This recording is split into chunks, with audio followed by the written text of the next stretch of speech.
I have a dream that one day this nation will rise up and live out the true meaning of its creed.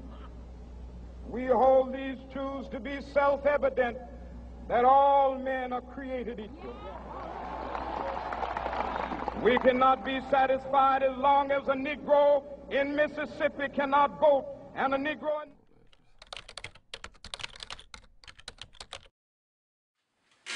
So how do you steal a dream? Well, ask an expert, Karl Rove. In certain parts of America today, we are, in some parts of the country, I'm afraid to say, beginning to look like we have elections like those run in countries where the guys in charge are, colonels in mirrored sunglasses. He wasn't complaining. He was boasting. Rove had a plan to undermine the Voting Rights Act of 1965. That's the law that Martin Luther King dreamed of. My name's Palast, Greg Palast. I'm an investigative reporter, and I've been covering the elections theft beat for 14 years. And I think I'm done with this interview. Wait, well, let me just show you the contract, if I could. Mr. Roberts, wait. It says here, right in the contract, that the verification is supposed to be done by DBT, that you paid them $4 million. Don't you? It could look to other people that you paid $4 million to purchase this election for the Republican Party, Mr. Roberts? With my investigations partner, Robert F. Kennedy Jr. If you target black or minority voters, it's illegal under the Voting Rights Act of 1965 specifically. I'm talking to you right now about a matter of some real urgency. Right now, the United States Supreme Court is deciding on a suit brought by the state of Alabama. Alabama with its vicious racists. Thanks, Martin. Alabama and the former Confederate states have sued to get out of the requirement that before they change any voting procedures, they get approval from the U.S. Department of Justice. Now, why do these states need to pre-clear their new procedures? Klansmen from Mississippi!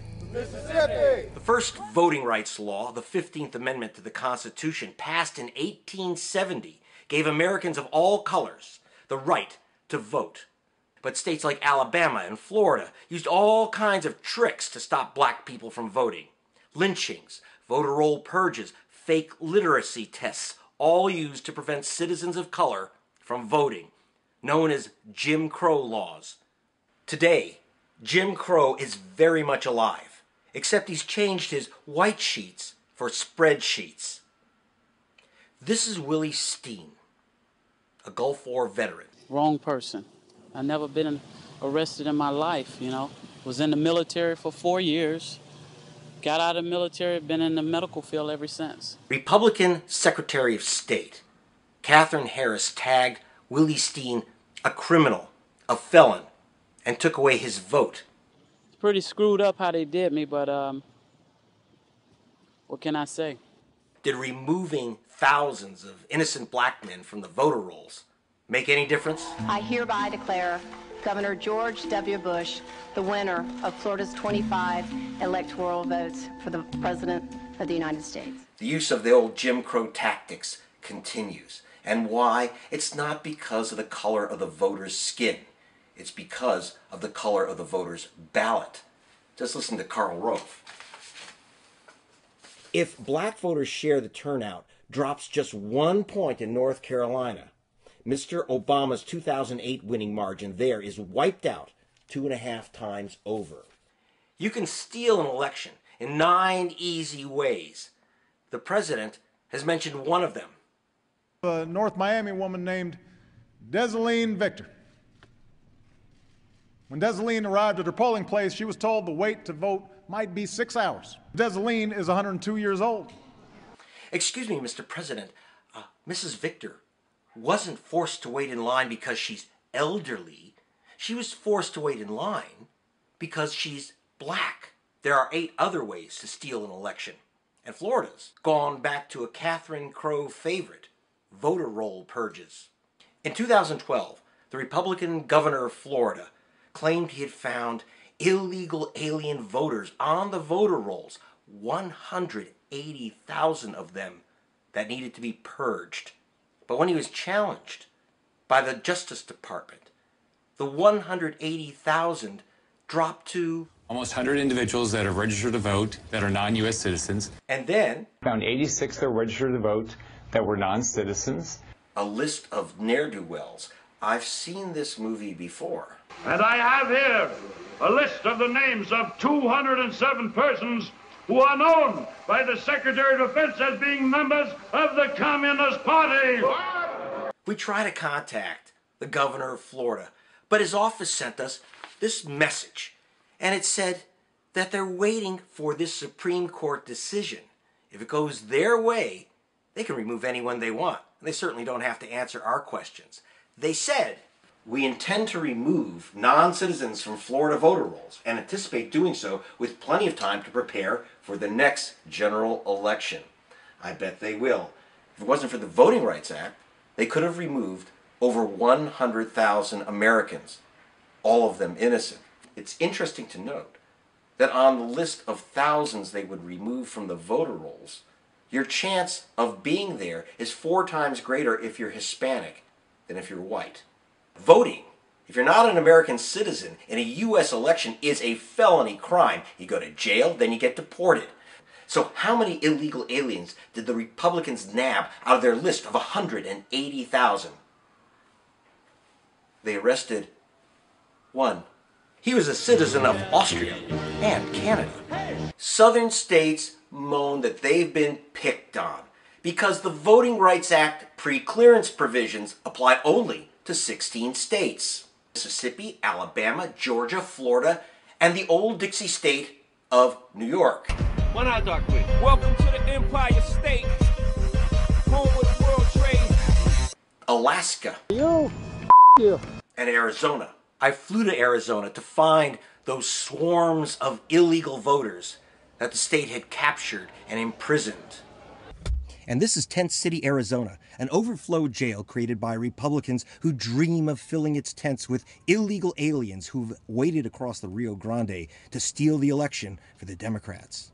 But we couldn't find any. I'm a registered voter. I just have a misdemeanor.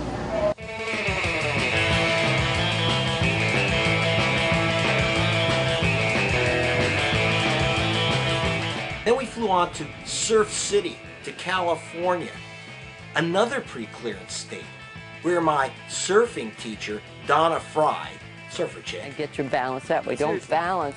Don't try and balance. Donna won a race for mayor of San Diego, but she was denied office because of a bunch of bubbles. Hispanic and elderly voters were confused by an English language ballot that had a little trick in it.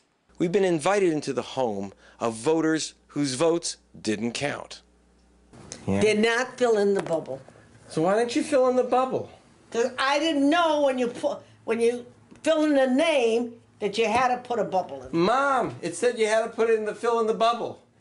I'm sorry. Putting you on. Your sister and I did not draw black circles. She's an ex-school teacher. She know how to fill in a bubble. I'm an ex-school teacher and she's a lawyer. We did not do it. Yeah, and I'm a high school dropout.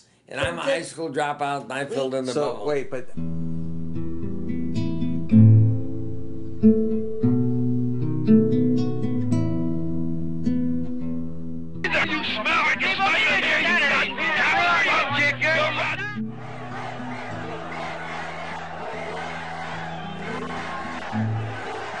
Less than half of the nation's Latino citizens are registered to vote, but it's not for lack of trying. For years, Chicano voters have conducted massive registration drives, signing up hundreds of thousands of Latino voters in California. But in 2006, for example, the Republican Secretary of State rejected 42% of those registrations because they had unusual names like Garcia Marquez. Unusual, that is, for Republicans. Because of this long history of Jose Crow tactics, back in 1982, this man signed a massive extension of the pre-clearance rules of the Voting Rights Act to include even his own state of California. This was right after Reagan's famous "I had a nap" speech.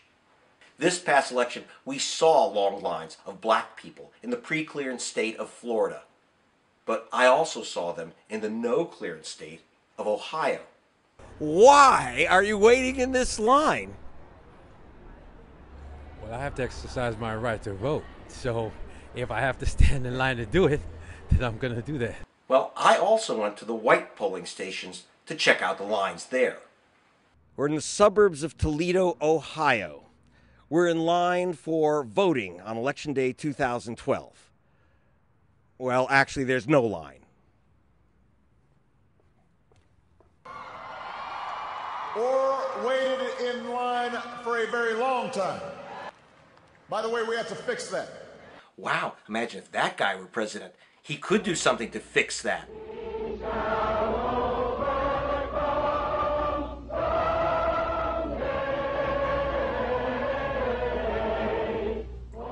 This year marks the 50th anniversary of the March on Washington, where Dr. King told us that he had dreamed that all Americans, whether in Mississippi or Alabama or Florida, could vote, regardless of their color. America, we're still dreaming. Maybe it's time to wake up. No more Jim Crow lines. No more Jose Crow ballots. How do we get our dream back? Martin Luther King told us that we must go back. Go back to Mississippi. Go back to Alabama, go back to South Carolina, go back to Georgia, go back to Louisiana, go back to the slums and ghettos of our northern cities. Knowing that somehow this situation can and will be changed.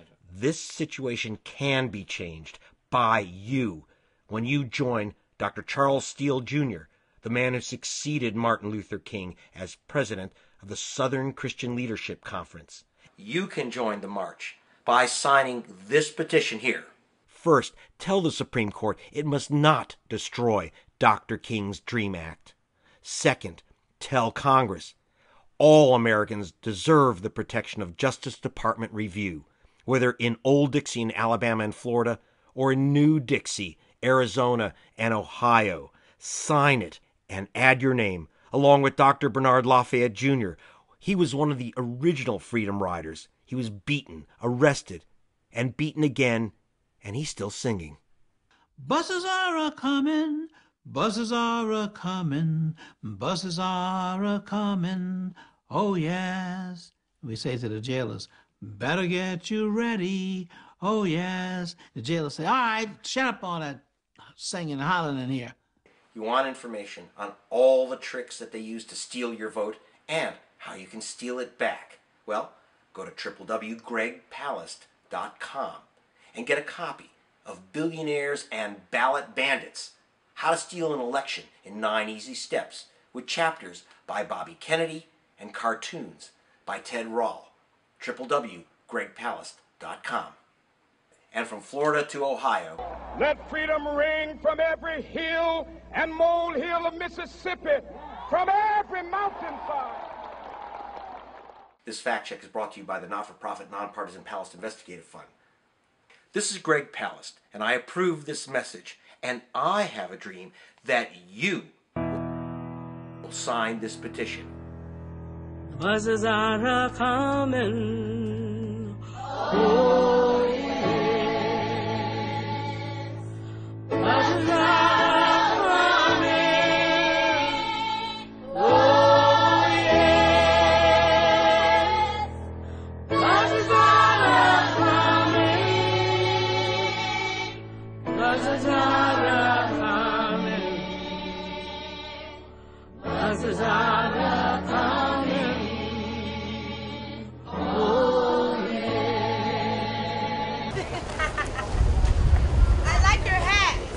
Thank you.